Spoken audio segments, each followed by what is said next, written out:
Assalamualaikum warahmatullahi wabarakatuh. Nama saya Basri. Saya adalah Islamic Life Planner. So hari ni kita nak masuk bab kewangan tentang investment. So untuk faham investment ni kita kena compare dulu dengan savings. Investment ni apa? Sebenarnya investment ni kita nak orang kata gandakan kekayaan lah, kan? Ataupun duit kita tu supaya kita boleh lawan inflasi. So berapa inflasi kita? 4.7% diisytiharkan pada 2021 dalam bulan April. So kalau kata kita invest atau letak dalam tempat yang jana lebih kurang daripada 4.7%, ini dia panggil savings. So ASB dah jatuh sebagai savings lah, kan, sebab dia bagi tahun lepas 4.25%. Kan, tabung haji pun dah jadi saving, dia 4% saja. So kalau kata dekat FWD Takaful kita ada juga endowment plan dipanggil income first. Ini adalah saving lah, kan, income first. Dia sebab dia bagi 4%, 4 hingga 6%, tapi 4% lah dia average dia. Kan, kita ada juga orang kata money market. Dalam unit trust ada money market. Money market ni dia bagi 1%, okey. Dan kita ada FD, fixed deposit dekat bank yang bagi 1%. Dan juga kita ada account bank. Account bank ni biasanya 0.2%. Contohlah saya bagikan.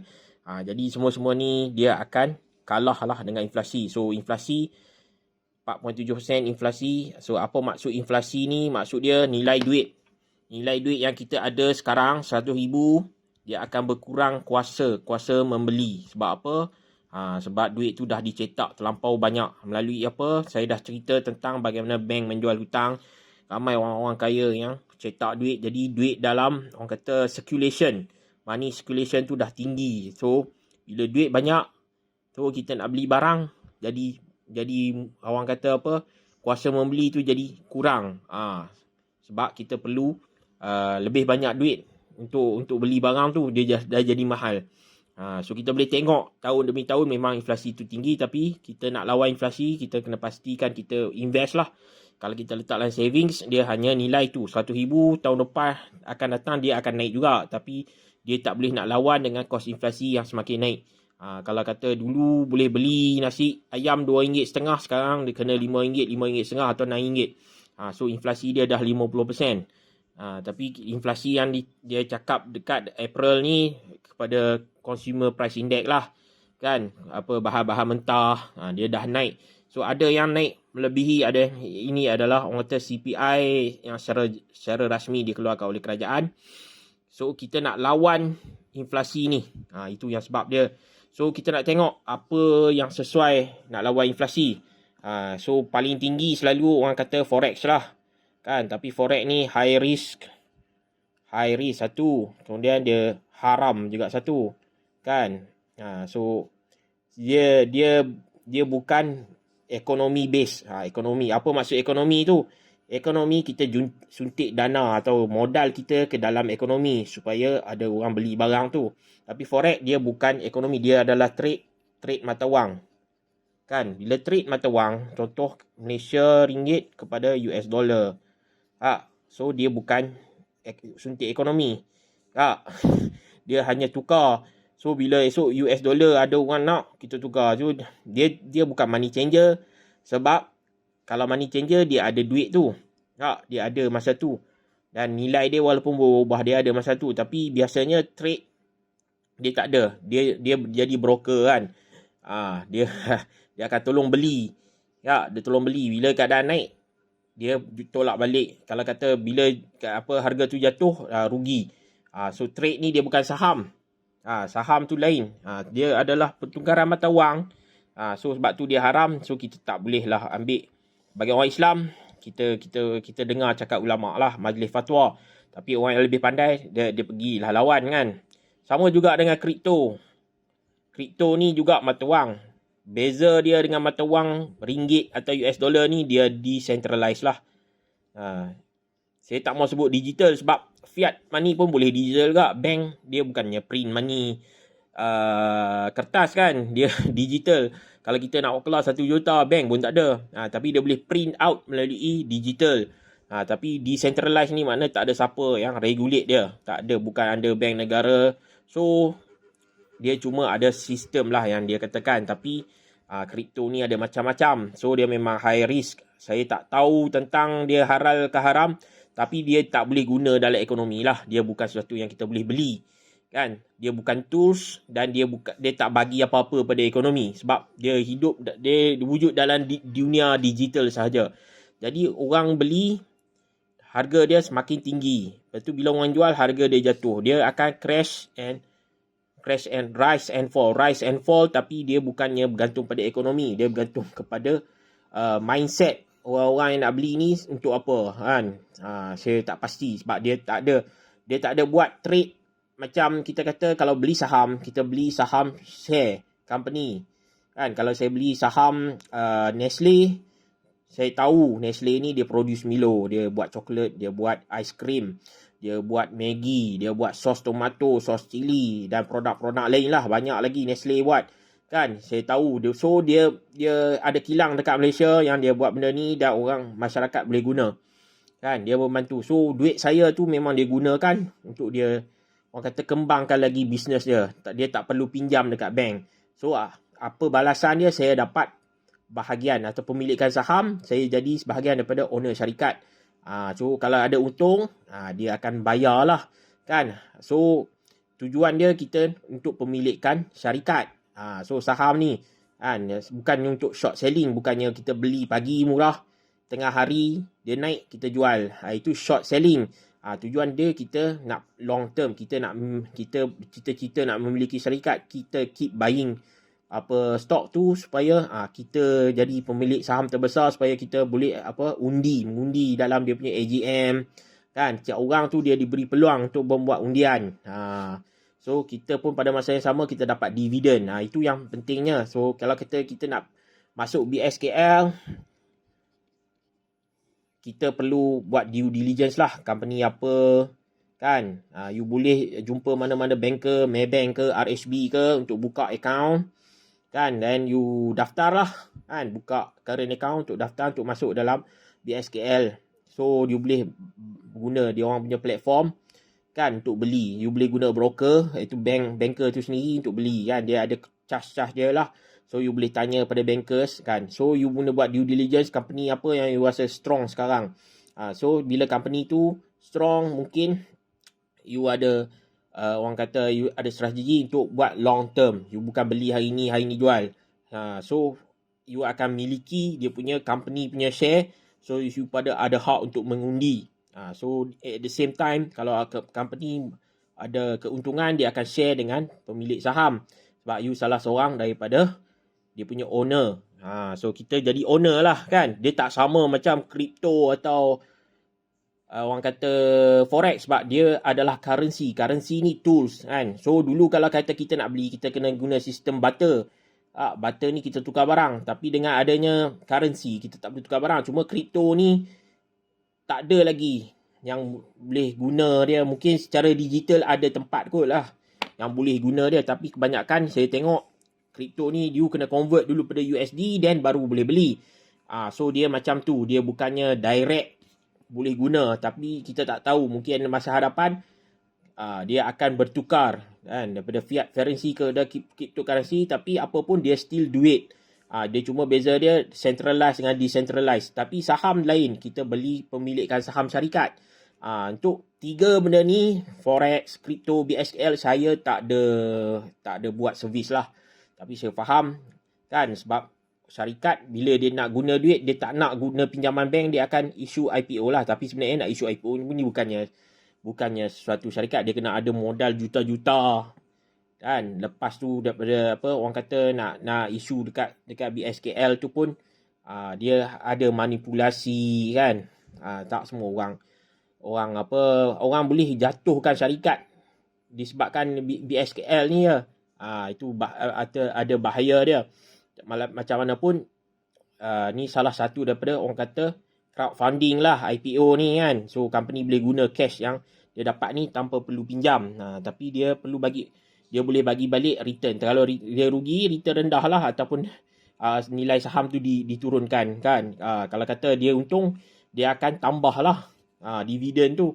So bergantung kepada cara orang kata macam mana dia didagangkan di BSKL lah Kan benda ni sebab tu saya kata kalau kita nak main, better kita main secara long term. Kita fikir okay, company apa yang baik yang kita tengok dah lama dekat Malaysia kan, yang baik, dan you tak buat short selling ni. You kaji okay, I nak mungkin dalam 10 tahun ni I nak kumpul ya saham syarikat ni supaya nanti I dah jadi owner. So I mungkin dah ada 20-30%, I boleh jadi owner. So I dah layak dapat orang kata income, passive income. Itu tujuan kita buat investment kan. So dia memang boleh dapat tinggi tapi dia kerugian pun ada juga kan. Contoh kalau you beli company yang tengah struggle sekarang, contoh you beli AirAsia, mungkin dia tengah struggle, dia punya tu rendah, orang pakat jual kan. So dia perlukan duit untuk remain tu. You beli sekarang saham dia murah tapi you dapat kuantiti banyak kan. Contoh. Tapi kalau you target lah kan. Tapi kita takut kalau kata keadaan ni berpanjangan, dia isytihar bankrupt, habis lah. Kalau isytihar bankrupt, company tutup, saham pun hilang lah. Itu ya, sebab kita jadi owner. Jadi bila jadi owner, kalau bankrupt, owner tu pun tutup lah. Itu yang membezakan orang kata BSKL dengan forex ataupun kripto. Sebab dia saham, dia memang kita inject modal tu dalam company tu dia akan jual ataupun provide service dalam ekonomi. Jadi kat saya ni, saya penting ekonomi. Ekonomi ni yang membantu masyarakat. Kalau forex dia tak membantu masyarakat, kripto tu tak membantu masyarakat. Dia membantu personal sahaja. Sebab dia turun naik, dia tak membantu ekonomi Malaysia. Dia tak membantu ekonomi mana-mana negara. Okey. Sebab saya tak buat BSKL. Apa yang saya buat dalam investment ni, saya buat satu PRS lah. Kan? PRS, UT, kan? Saya juga buat investment link takaful. Kita juga ada redeemable preferential share, RPS. Dan juga kita ada private mandate. Semua benda ni, dia boleh bagi lebih. Kan, kalau kata PRS, UT, ILT ni, investment link takaful, dia boleh bagi lebih daripada 10 to 15% lah kan. Kalau RPS ni dia boleh bagi ada yang 8%, ada yang 10%, ada yang 18% kan. Bergantung kepada bisnes yang ditawarkan. Kalau private mandate ni, within a year dia bagi orang kata 30% yang dia itulah atas 30%. So selama ni dia dah bagi hingga 180 pun dia dah dapat. So kita tengok tahun ni macam mana. So okay. So kita kena grow through satu-satulah. PRS ni apa, unit trust ni apa, investment link takaful ni apa kan. Walaupun sebenarnya investment link takaful ni dia bukan investment. Dia sebenarnya adalah takaful combine dengan investment link. Sebab tu dia panggil investment link. Dia bukan fully investment. Dia ada protection takaful kat situ. So kalau kata you ambil PRS, UT tak ada protection takaful, you kena ambil takaful sendirilah. You plus takaful lah kan as your investment protection. Sama juga takaful kan. Sebab you nak protect you punya investment. Kan, contoh I nak jadi jutawan. I nak 1 juta. So I akan ambil PRS, I nak plan 1 juta berapa lama. So dalam tempoh tu kalau kata jadi apa-apa, kematian, critical illness ataupun kita jadi TPD, dapatlah 1 juta tu. Walaupun PRS tu kita tak boleh nak carum dah. Itu tujuan takaful. Tapi takaful ni bukan investment lah. Cuma bila dia ada investment link ni, kita boleh tengok macam mana kita nak guna dia punya investment side tu untuk kita dapatkan lawan dengan inflasi lah kan. Tu tujuannya yang utama, lawan inflasi. So PRS dia stand for private retirement scheme. Private retirement scheme. Macam biasalah PRS ni dia under PPA, Private Pension Administration. Memang dia scheme di bawah kerajaan. So dia ada banyak orang kata pihak-pihak yang tolong invest untuk PPA ni kan. Kita ada Public Mutual, kita ada AIA, kita ada CIMB Principal, kita juga ada macam-macam lagi lah. Mungkin lebih daripada tu, saya pun tak ingat. So mana-mana yang private retirement scheme ni, dia memang dia macam KWSP lah dia punya tu. macam kita kata tu macam kan, tapi sebenarnya dia tambahan lah. Sebab satu orang nak join ni siapa umur 18 tahun lah. So 18 tahun ke atas. So dia punya nak buka akaun RM100. So dia boleh top up bulan-bulan 50 bulanan per month. Dan dia layak untuk tolak cukai RM3,000 setahun. So ni satu yang bagus. Dan dia boleh orang kata dapatkan kata average 15% lah. 10 hingga 15%. Sekarang ni daripada tahun lepas kita nampak dia dapat 13.5%. So tinggi lah kan. So saya kata antara range 10 hingga 15%. So dia memang umur 55 dia boleh buat keluar lah. Dia sama macam KWSP. Tujuan dia untuk persaraan. Sebab tu dia bagi private retirement scheme. Siapa-siapa pun boleh masuk. Asal rakyat Malaysia 18 tahun ke atas. So suri rumah pun boleh masuk. Pelajar pun, universiti pun boleh masuk. Yang kerja sendiri boleh masuk. Bos pun boleh masuk. Dan kalau you corporate pun you boleh masuk untuk tolak you punya cukai corporate tax. Itu yang penting dia. Kan kat sini dia memang kita buat untuk long term. Long term tu so supaya dia compounding lah. Bukannya kita masuk hari ni esok dah untung macam bahawa kita main BSKL atau Forex kan. Kat sini adalah long term. Sebab tu kita terma kita long term. So sampai umur 55. So kalau umur dia 21, dia simpan RM100 per month. So peluang dia masa bersara umur 60 untuk dapat 1 million kan. 1 million tu adalah kalau 10% lah. Kita kata 10%, kita kira yang rendahan 10%. So kalau kata dia nak pendek kan, sebab dia 40 tahun tak? 40 tahun. So nak pendek kan tempoh ni dia buatlah 200 jadilah 20 tahun. Makna umur 40 dia dah jadi 1 juta. So boleh pencen awal tak? Boleh. So sebab tu dia kata mula awal. Kalau you nak lagi cepat, you gandakan jadi 400 kan. 400 jadi 10 tahun. So umur 30 dah boleh pencen. Itu yang kita kata compounding tu. Kan dia sekarang dia nampak tinggi sebab ASB dia bagi rendah. ASB 4.25 je. Kita tak pasti berapa lama ASB ni dia boleh bertahan. Sebab tapi cuma satu dia selamat sebab harga unit dia tak berubah kan. Secara amnya ASB ni dengan unit trust ni sama-sama. Cuma dia ada garanti daripada kerajaan. Unit trust ni dia swasta, dia tak ada garanti. Tapi itu yang dia bagi tinggi tu daripada kalau kita pun kan, kita pun tengok projek-projek banyak swasta tu dia dapat untung lebih daripada kerajaan sebab kerajaan ni dia tak berniaga kan. So kita boleh tengok dekat sini memang daripada sini kita boleh jangka lah. So kalau you nak retired million, you boleh plan awal melalui PRS. So sambil-sambil tolak cukai.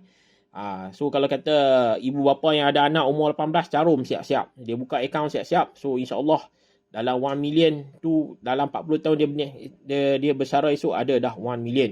Kalau nak cepat bubuh lagi banyak. Itu dia punya compounding lagi tinggi. So kita kena faham lah. Ini adalah long term, bukannya masuk hari ni keluar esok dah berjaya. Dia bukan macam tu. So kalau you mampu lagi banyak you boleh invest lagi bagus. Sebab kita nak lawan inflasi. Sebab tu saya suka dengan PRS. PRS ni dia punya sales charge dia tak tinggi. Tak salah saya 3.8%. So murah lah. Kan 3.8%. Tak salah saya lah. 3.8 ke 3.5. So macam ni. Dia murah. Bila dia murah, so untuk cover balik cost charge, management charge tu, charge fee tu, kita rasa cepat lah. Kan? Cepat. So dia macam mana dia ni, dia setiap kali kita invest dia akan charge lah. Kalau RM1 dapatlah dia charge RM3.80. Setiap kali masuk dia akan charge RM3.80. So macam tu.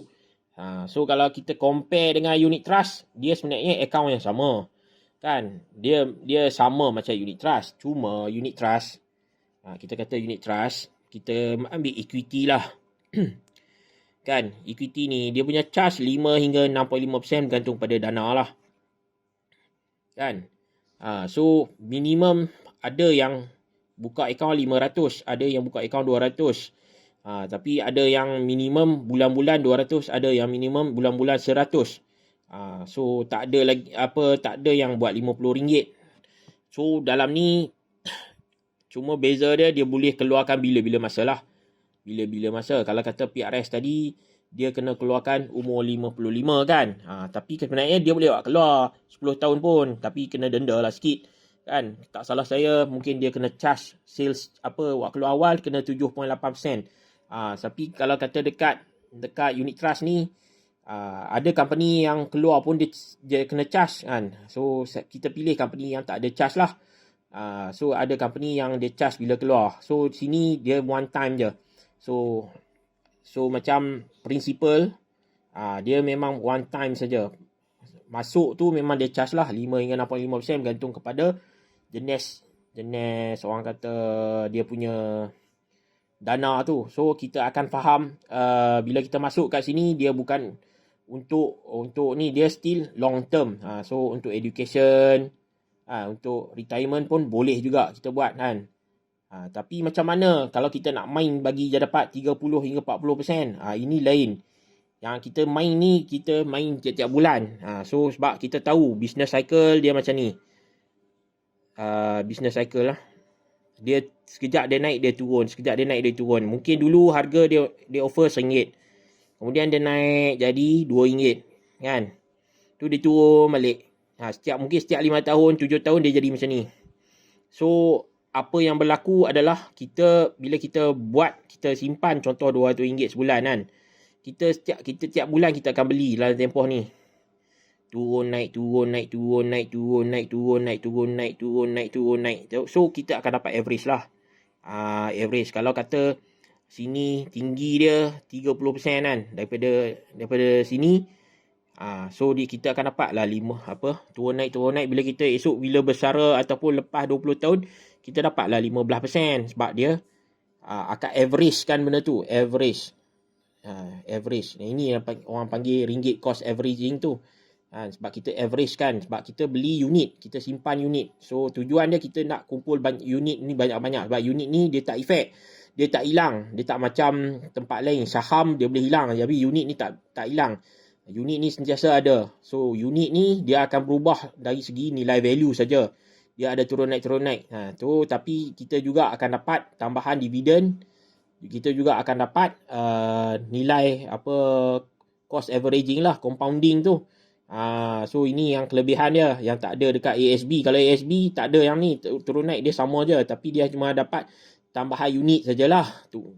Sini unit tambah pun dapat, sini pun dapat kan. So kalau kadar harga naik dengan ni, so kita akan ganda lah, mungkin lebih 15%. So you kena cari. So kalau kata you berminat nak tahu tentang unit trust, so kita boleh jumpa lah kan, nak terang tentang average. Tapi kalau orang yang jenis lump sum pun ada juga kan, lump sum. So lump sum ni maksud dia ada seketul 50k atau 100k. Dia nak main unit trust pun boleh kan, tapi yang ni dia kena timing lah kan. Timing maksud dia masa harga sekarang dia kena masuk dalam harga tengah jatuh masuk.